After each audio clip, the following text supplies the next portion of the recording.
So, language is the most distinctive human characteristic. Lots of animals have extremely good vision systems, haptic systems, olfactory systems, but humans alone have language. And if there's hope for getting more of a window into our brains and providing explainable intelligence, it seems like that's going to have to take place through language.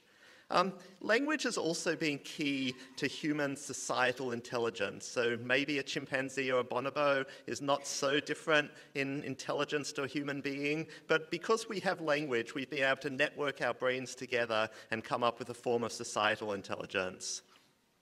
Language is special compared to a lot of other signals since it's actually human constructed to convey meaning. So for a lot of other things, whether it's astronomy data or shopping baskets, we just have this data which statisticians try to form meaning from aggregates of what passes by. But for language, individual human beings are trying to convey information through their messages.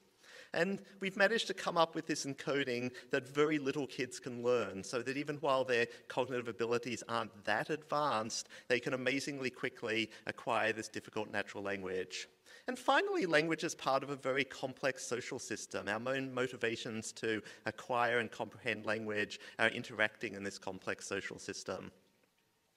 Language is also interesting in another way, because language is a discrete symbolic or categorical signaling system. We have words like rocket and violin, which refer to classes of entities in the world.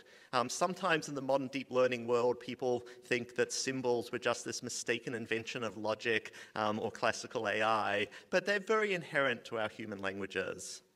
On the other hand, we use continuous communication signals to communicate language to other human beings. And what's interesting there is that there are various continuous substrates we can use: speech, gestures, writing, but we have symbols of language that are invariant across those encodings.